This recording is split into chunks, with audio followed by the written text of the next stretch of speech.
डोरी से बंधा हुआ एक पत्थर को तेज़ी से वृत्त में घुमाया जाता, घुमाते समय अचानक डोरी टूट जाता, तब क्या होगा? पत्थर स्पर्शता स्ट्रेट लाइन में उड़ जाएगी। देखिए कह रहा है इस प्रकार हम उड़ा रहे हैं, कोई किसी डोरी से बंधा हुआ है, ठीक है, और उसको हम रेगुलर घुमा रहे हैं, घुमाते घुमाते क्या हो जाए, ये पत्थर जो है टूट जाए। तो ये पत्थर जो जैसे ही टूटेगा तो हमेशा सीधी रेखा ही में जाएगा। ओके, क्या होगा?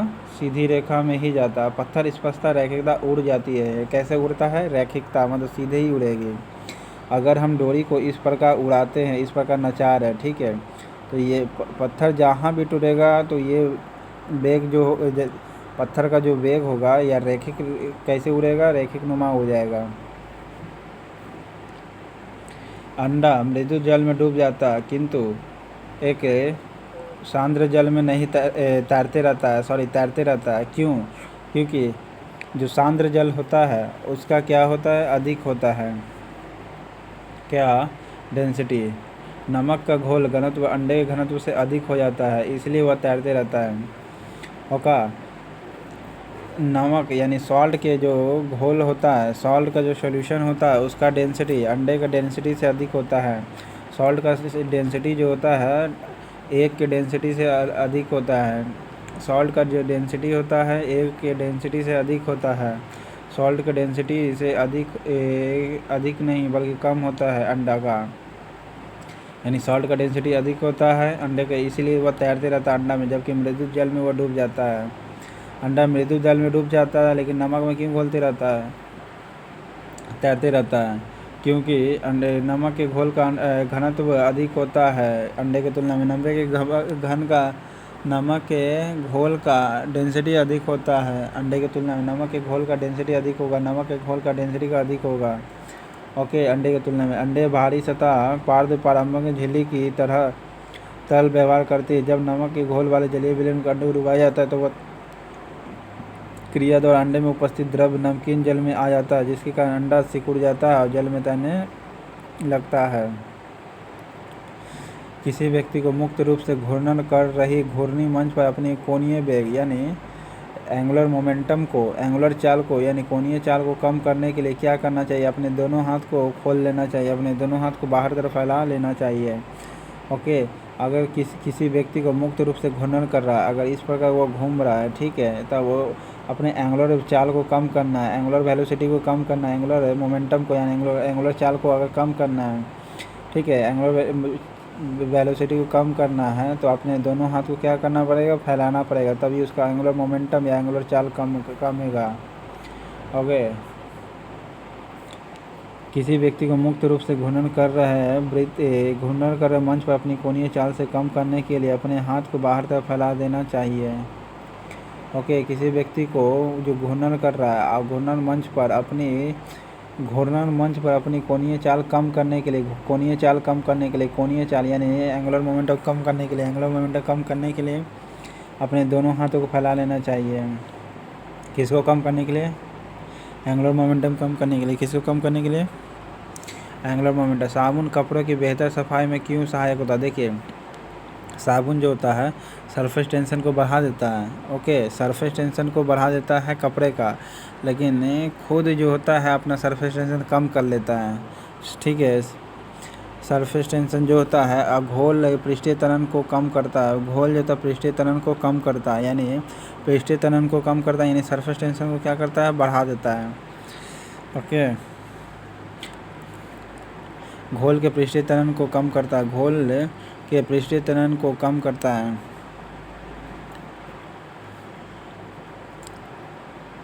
जबकि सरफेस टेंशन को बढ़ा देता है। सरफेस टेंशन को बढ़ाता है साबुन और पृष्ठीय तनन को कम कर देता है। न्यूटन मीटर मात्रक किसका है? ऊर्जा का। न्यूटन मीटर मात्रक किसका है? ऊर्जा का। न्यूटन मीटर या जूल ऊर्जा का मात्रक है। ओके, ऊर्जा का मात्रक कौन होगा? जूल होगा या न्यूटन मीटर होगा? न्यूटन मीटर किसका मात्रक है? जूल ऊर्जा का, जूल का, ठीक है। न्यूटन मीटर किसका मात्रक है? जूल का या ऊर्जा का? न्यूटन मीटर किसका मात्रक है? जूल का या ऊर्जा का? न्यूटन मात्रक किसका मात्रक है? जूल या ऊर्जा का? डायनोमो इसे परिवर्तित करता है यांत्रिक ऊर्जा को विद्युतीय ऊर्जा में। ठीक है, मैकेनिकल एनर्जी को इलेक्ट्रिकल एनर्जी में कन्वर्ट करता है डायनोमो। दूध से मक्खन निकाल लेने पर क्या होता है? दूध का डेंसिटी बढ़ जाता है, दूध का घनत्व क्या होता है? बढ़ जाता है। देखिए डेंसिटी बराबर होता है क्या? m/v। जब डेंसिटी बढ़ेगा तो मास भी बढ़ेगा, यानी समझिए कि अगर उसका क्रीम निकाल लेते हैं, मक्खन निकाल लेते हैं, तो क्या होगा? उसका मास बढ़ेगा। ओके, और आपको पता है मक्खन जब सड़ा हुआ रहता है तो उसमें कौन एसिड पाया जाता है? तो ब्यूटारिक एसिड पाया जाता है दोस्तों। ठीक है, दूध का घनत्व बढ़ जाता है, दूध से मक्खन निकाल लेने पर क्या होता है? दूध का घनत्व बढ़ जाता है। से मक्खन निकाल लेने पर क्या होता है? दूध का घनत्व बढ़ जाता है, दूध का डेंसिटी बढ़ जाता है, दूध का डेंसिटी बढ़ जाता है, दूध का डेंसिटी जो होता है बढ़ जाता है। दूध से मक्खन निकाल लेंगे तो क्या होगा? दूध से मक्खन निकाल लेते हैं। ठीक है, दूध से मक्खन क्या करते हैं? ड्रॉ कर लेते हैं। अगर दूध से मक्खन ड्रॉ करते हैं, यदि दूध से मक्खन ड्रॉ करते हैं तो दूध का डेंसिटी क्या हो जाता है? बढ़ जाता है। दूध का डेंसिटी क्या होता है? बढ़ जाता है। ओके, दूध से मक्खन का अगर ड्रॉ करते हैं तो दूध का डेंसिटी क्या होता है? बढ़ता है। दूध का डेंसिटी क्या होता है? बढ़ जाएगा। अगर दूध से मक्खन को क्या करते हैं? ड्रॉ कर लेते हैं तो दूध का डेंसिटी क्या हो जाएगा? बढ़ जाएगा। निम्नलिखित में से कौन सा एक सही नहीं है? तो इनमें से कौन सही? देखिए, किसी भी पिंड का भार भिन्न भिन्न जगहों या भिन्न भिन्न ग्रहों पर भिन्न भिन्न हो सकता है। 100% ये होगा। हर एक ग्रह पर हर सब्सटेंस का वजन अलग, मतलब उसी सब्सटेंस का हर ग्रह पर अलग अलग हो जाएगा। किसी भी पिंड का द्रव्यमान हमेशा चंद्रमा पर हो या किसी भी पिंड पर हो, हमेशा मास उसका सेम रहेगा, मास कभी चेंज नहीं करेगा। किसी भी पिंड की भारहीनता की स्थिति में, यानी वेटलेस की स्थिति पर लगने वाला जो ग्रेविटी फोर्स है वो हमेशा बैलेंस रहेगा। ठीक है, जो ग्रेविटी फोर्स होगा वेटलेस की स्थिति में, ग्रेविटी फोर्स हमेशा बैलेंस रहेगा। वेटलेस की स्थिति में ग्रेविटी फोर्स हमेशा बैलेंस रहेगा। वेटलेस की स्थिति में ग्रेविटी फोर्स हमेशा बैलेंस रहता है, ग्रेविटी हमेशा बैलेंस रहेगा। यानी किसी भी पिंड की भारहीनता की स्थिति पर उस पर लगने वाला ग्रेविटी फोर्स यानी गुरुत्वीय बल के प्रति संतुलित होने पर होती है। ये सही है, तो ये गलत होगा। ओके, पृथ्वी की सतह पर समुद्र तल पर किसी पिंड का द्रव्यमान प्रत्येक स्थान पर अचर रहता है, जबकि पिंड का भार अलग अलग स्थान पर बदलता रहता है। इस्पात के गोले में पदार्थ की मात्रा उसका क्या होता है? मास होता है। इस्पात के गोले में पदार्थ की मात्रा द्रव्यमान होता है। इस्पात के गोले में पदार्थ की मात्रा क्या होता है? द्रव्यमान होता है, मास होता है। इस्पात के गोले में एलिमेंट का, ठीक है, सब्सटेंस का क्वांटिटी क्या होता है? मास होता है। सब्सटेंस का क्वांटिटी क्या होता है? मास होता है। सब्सटेंस की क्वांटिटी क्या होता है? सब्सटेंस का क्वांटिटी क्या होता है? मास होता है। सब्सटेंस की क्वांटिटी क्या होता है? मास होता है। ओके, सब्सटेंस की क्वांटिटी क्या होता है? मास होता है।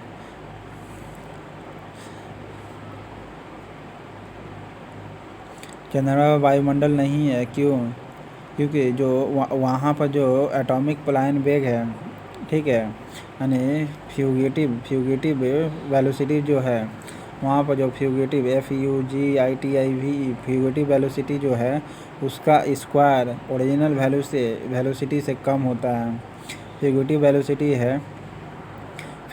वेलोसिटी जो होता है उसका स्क्वायर लेस देन होता है ओरिजिनल वैल्यू से। किसका? मॉलिक्यूल्स का जो फ्यूगिटिव वेलोसिटी होता है, मॉलिक्यूल्स का फ्यूगिटिव वेलोसिटी होता है ओरिजिनल वेलोसिटी से कम होता है। मॉलिक्यूल्स का जो फ्यूगिटिव वेलोसिटी होता है, फ्यूगिटिव का मतलब होता है हट जाने वाला। ठीक है, फ्यूगिटिव वेलोसिटी जो यानी मॉलिक्यूल्स का जो हट जाने वाला जो वेलोसिटी है उसका स्क्वायर लेस देन होता है ओरिजिनल वेलोसिटी से होता है। इसलिए चंद्रमा पर वायुमंडल नहीं होता है। चंद्रमा पर वायुमंडल क्यों नहीं होता? क्योंकि फ्यूगिटिव वेलोसिटी का स्क्वायर ओरिजिनल वेलोसिटी से कम होता है। जैसे पृथ्वी पर जो ओरिजिनल वेलोसिटी है, चंद्रमा पर जो फ्यूगिटिव वेलोसिटी होगा वो कम हो जाता है। इसीलिए क्या होता है, वहाँ पर वायुमंडलीय वेलोसिटी नहीं पाया जाता है। फ्यूगिटिव वेलोसिटी उसे कहते हैं जो भाग जाता है, ठीक है, यानी हट जाने वाला मॉलिक्यूल्स। तो परमाणुओं का यानी एटॉमिक्स मॉलिक्यूल्स का, ठीक है, एटम्स का जो वेलोसिटी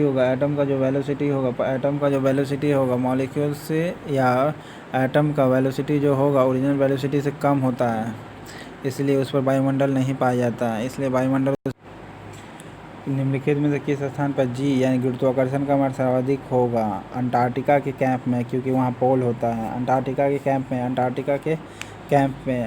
कैंप पे सबसे ज़्यादा जी का मान होगा, जबकि माउंट एवरेस्ट से अभी कम होगा। द्रव चालित ब्रेक किसके नियम पर काम करता है?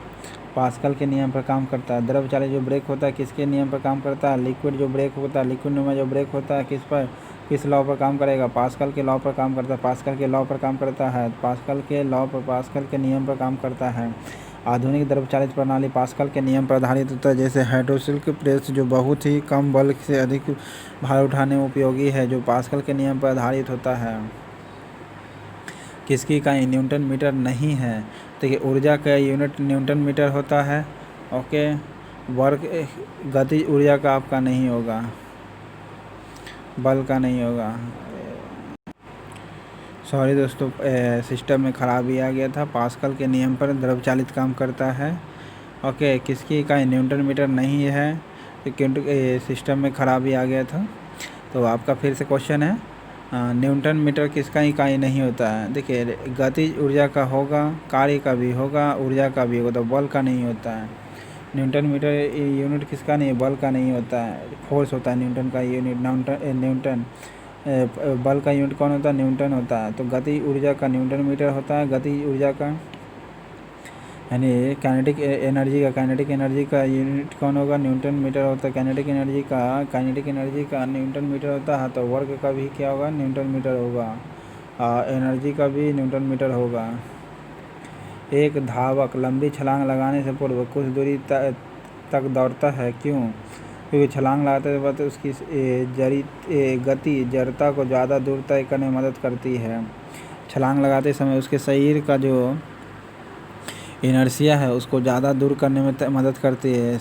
जो शरीर का जो इनर्शिया है उसको ज़्यादा दूर करने में मदद करता है। ओके, एक धावक लंबी छलांग लगाने से पूर्व कुछ दूरी तक दौड़ता क्यों है? एक धावक लंबी छलांग लगाने से पूर्व कुछ दूरी तक दौड़ता क्यों है? लंबी छलांग लगाने से क्या होता है? इनर्शिया, अपने शरीर का जो इनर्शिया है उसको ज़्यादा दूर करने में मदद करती है। उसके शरीर की जो इनर्शिया होती है, गति इनर्शिया जो होती है, ठीक है, इनर्शिया का जो वेलोसिटी होता है उसको ज़्यादा करने में मदद करता है। इनर्शिया का जो वेलोसिटी होता है उससे अधिक करने में मदद करता है अपने शरीर का। यानी छलांग लगाते समय उसकी शरीर की जड़ता उसको ज़्यादा दूर करने में मदद करती है। गति जड़ता उसको ज़्यादा दूर करने में मदद करती है। गति जड़ता जो होती है उसको ज़्यादा दूर करने में मदद करती है। ओके, गति जड़ता जो होती है उसको ज़्यादा दूर करने में मदद करती है। एक धावक लंबी छलांग लगाने से पूर्व कुछ दूरी तक दौड़ता है। लंबी छलांग लगाते समय उसके शरीर की गति जड़ता जो होती है उसको ज़्यादा दूर करने में मदद करती है। गति जड़ता उसको ज़्यादा दूर करने में मदद करती है। कौन मदद करती है? गति जड़ता। कौन मदद करती है? गति जड़ता। कौन मदद करती है? गति जड़ता। कौन मदद करती है? गति जड़ता मदद करती है। भिन्न भिन्न मास के दो पत्थरों को एक भवन के शिखर से साथ गिराते हैं तो दोनों एक साथ ही गिरेगा। दोनों पत्थर जमीन पर एक साथ पहुंचते हैं, चाहे 50 किलो का है चाहे 10 ग्राम का हो, दोनों को अगर गिराते तो दोनों एक साथ ही गिरेगा। ओके, कोणीय संवेग यानी एंगुलर मोमेंटम किसके बराबर होता है? जड़त्व आघूर्ण इंटू कोणीय वेग के बराबर होता है। ओके, कोणीय संवेग किसके बराबर होता है? जड़त्व आघूर्ण यानी कोणीय वेग के बराबर होता है। और कोई लड़का है, कोणीय वेग को कम करने के लिए इस पर नच रहा है, घूर्णन कर रहा है, तो उसको कम करना कोणीय वेग को, तो क्या करेगा? अपने दोनों हाथ को फैला लेगा, तब वो कोणीय वेग कम जाएगा। कोणीय संवेग का फॉर्मूला क्या होता है? जड़त्व आघूर्ण गुणे कोणीय संवेग। जड़त्व आघूर्ण गुणे कोणीय संवेग, आघूर्ण गुणे वेग। ठीक है, जड़त्व आघूर्ण गुणे कोणीय वेग, जड़त्व आघूर्ण गुणे एच न्यू एंगुलर मोमेंटम बराबर होता है। ओके, कोणीय संवेग किसके बराबर होता है? जड़त्व आघूर्ण गुणे कोणीय वेग। जड़त्व आघूर्ण गुणे कोणीय वेग होता है। जड़त्व आघूर्ण गुणे कोणीय वेग होता है। जड़त्व आघूर्ण गुणे कोणीय वेग होता है। जड़त्व आघूर्ण गुणे कोणीय वेग होता है। जड़त्व आघूर्ण गुणे कोणीय वेग होता है। कोणीय संवेग किसके बराबर होता है? जड़त्व आघूर्ण गुणे कोणीय वेग होता है। बर्नौली का सिद्धांत किसके संरक्षण पर काम करता है? बर्नौली का सिद्धांत किसके संरक्षण पर काम करता है? ऊर्जा संरक्षण पर काम करता है। बर्नौली का सिद्धांत किस पर काम करता है? ऊर्जा संरक्षण। संरक्षण बर्नौली का सिद्धांत थ्योरी ऑफ बर्नौली किसके सिद्धांत पर काम करता है? ऊर्जा संरक्षण पर काम करता है। बर्नौली का सिद्धांत किस पर काम करता है? ऊर्जा के संरक्षण पर काम करता है। ऊर्जा के संरक्षण पर सिद्धांत करता है। ओके, ऊर्जा का यूनिट कौन होता है? न्यूटन मीटर होता है। ऊर्जा का यूनिट कौन होता है? Newton metre. बर्नौली का सिद्धांत भी ऊर्जा संरक्षण के सिद्धांत पर है। पास्कल प्रेशर का यूनिट है, दाब का यूनिट होता है मास। लोहे की सुई पारे की सतह पर क्यों तैरती रहती है? क्योंकि लोहे का डेंसिटी कम होता है पारे की तुलना, यानी पारे का डेंसिटी अधिक होता है। ओके, तो यहाँ डेंसिटी के बारे में नहीं कहता, पृष्ठीय तनाव के कारण सही होगा आंसर। ठीक है, पृष्ठीय तनाव के कारण लोहे की सुई पारे की सतह पर किस कारण से तैरती है? पृष्ठीय तनाव के कारण। पृष्ठीय तनाव के कारण तैरती रहती है। लोहे का सुई जो होता है पारे की सतह पर क्यों तैरते रहते हैं? पृष्ठीय तनाव के कारण। कि पानी के उत्प्लावन के कारण? नहीं, पानी के पृष्ठीय तनाव के कारण। लोहे की सुई पानी की सतह पर क्यों तैरती है? पृष्ठीय तनाव के कारण। लोहे की सुई पानी की सतह पर क्यों तैरती है? पृष्ठीय तनाव के कारण। ब्लॉटिंग पेपर द्वारा स्याही के सोखने में क्या कौन कौन सहायक है? स्याही का सोखना ये भी ब्लॉटिंग पेपर के कारण होता है। ओके, ब्लॉटिंग पेपर द्वारा स्याही के सोखने में शामिल कौन कौन है? केशिकीय अभिक्रिया परिघटना है। ब्लॉटिंग पेपर द्वारा स्याही सोखने में शामिल कौन है? ये कैपिलरी एक्शन परिघटना होती है। ब्लॉटिंग पेपर द्वारा स्याही का सोखना क्या है? स्याही कैपिलरी एक्शन के कारण। केशिकीय अभिक्रिया परिघटना, केशिकीय अभिक्रिया परिघटना को कहते हैं capillary action. Okay, capillary action कहते हैं। ब्लॉटिंग पेपर द्वारा स्याही का सोखना क्या है? केशिकीय अभिक्रिया परिघटना। केशिकीय अभिक्रिया परिघटना जिसे कैपिलरी एक्शन भी कहते हैं। केशिकीय अभिक्रिया परिघटना कैपिलरी रिएक्शन होता है। ब्लॉटिंग पेपर द्वारा स्याही का सोखना क्या है? केशिकीय अभिक्रिया परिघटना। केशिकीय अभिक्रिया परिघटना होगा, यानी कैपिलरी एक्शन होगा। ब्लॉटिंग पेपर द्वारा स्याही का सोखना क्या शामिल है? केशिकीय अभिक्रिया परिघटना होगा। किसी वस्तु का भार उस समय न्यूनतम होता है जब उसे रखा जाता है कहाँ? पृथ्वी के केंद्र पर। किसी वस्तु का भार उस समय न्यूनतम होता है जब उसे केंद्र पर रखें। किसी वस्तु का वेट जो होता है कम होता है जब पृथ्वी के केंद्र पर रखेंगे तब। ओके, पृथ्वी के केंद्र पर रखेंगे तब। एक क्वेश्चन है, जैसे कि आप हिंदू धर्म के अनुसार एक कहा जाता है कि हनुमान जी पत्थर लेके गए थे एक जगह से दूसरी जगह। तो ये पृथ्वी है, पृथ्वी का तो सेंटर एक जगह होगा। तो संजीवनी बूटी एक जगह से दूसरी जगह लगाए तो सेंटर तो जीरो हो गया होगा, तो मास ऑटोमेटिक जीरो तो नहीं हुआ होगा। सेंटर पर ही मास होता है जीरो पृथ्वी के। तब इधर उधर फ्लक्चुएट किया होगा तो उसका वेट तो बढ़ गया, तो फिर हनुमान जी कैसे उठाए? ठीक है, हालांकि साइंस है, साइंस के आधार पर पूछ रहा हूँ। ये आप सोचिएगा क्या इसका आंसर होगा। क्या ये सही है या फिर इलॉजिकली थिंक से सही किया जा रहा है?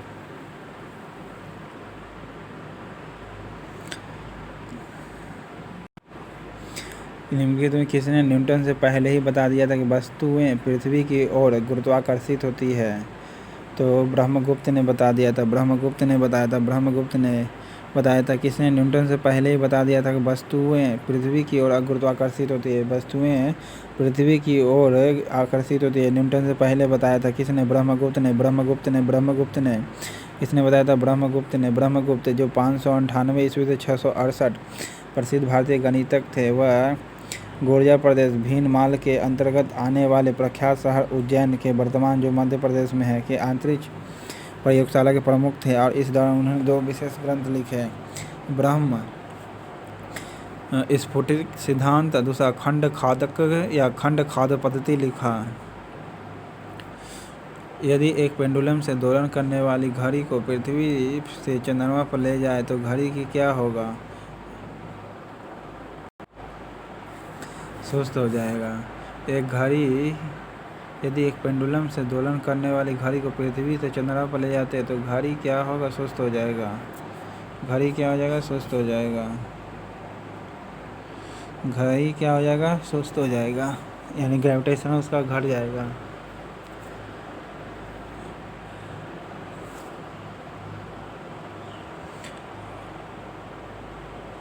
गैस भरे गुब्बारे का नाखून की तुलना में सुई से फटना आसान क्यों होता है? क्योंकि नाखून जो होता है गुब्बारे की सुई की तुलना में अधिक दाब उत्पन्न करता है। सॉरी दोस्तों, टेक्निकल फॉल्ट के कारण आया था। गैस के गुब्बारे का नाखून की तुलना में सुई से फटना आसान क्यों होता है? देखो यार, फिर कहीं नहीं हो जाए सिस्टम में गड़बड़ी। सुई गुब्बारे पर नाखून की तुलना में अधिक दाब उत्पन्न करती है, ठीक है, ज़्यादा दाब डालती है।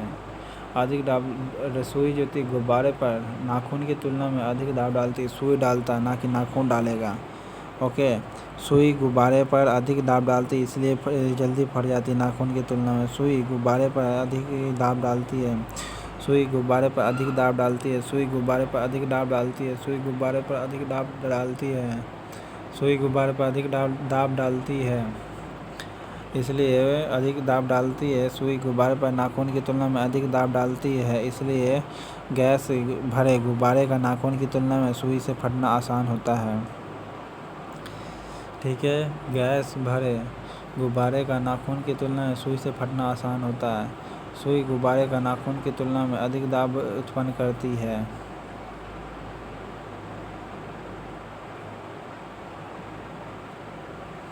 लिफ्ट में मनुष्य का प्रत्यक्ष वजन वास्तविक वजन से कम कब रहता है?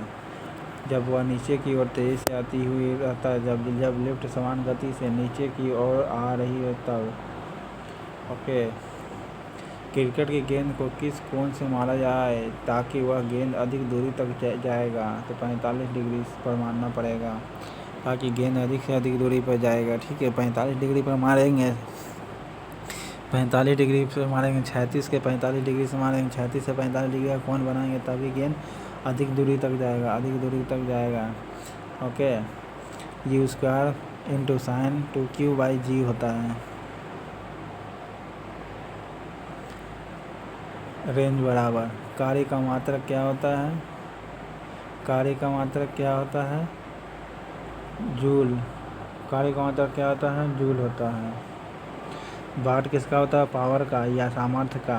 ओके, न्यूटन फोर्स का।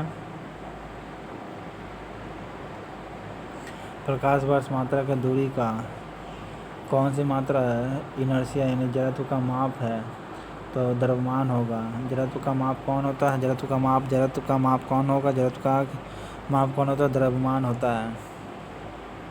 ठीक है, उच्च वेग का यूनिट कौन होता है? मैक होता है। तरंग दैर्ध्य यानी वेवलेंथ का यूनिट कौन होता है? एंगस्ट्रॉम होता है। दाब का यूनिट पास्कल होता है। ऊर्जा का यूनिट जूल होता है। ठीक है, तो आपका कौन हो जाएगा? 1 2 3 4। जूल का यूनिट किसका है? कार्य का। जूल किसका यूनिट होता है? कार्य का। एम्पियर यूनिट होता है करंट का। वाट यूनिट होता है सामर्थ्य पावर का। वोल्ट यूनिट होता है विभवांतर का। कैलोरी ऊष्मा का होता है। ठीक है, तो A का 3 हो जाएगा। A का 3 हो जाएगा। आपका आंसर यही है। ओके, कैलोरी ऊष्मा का हो गया।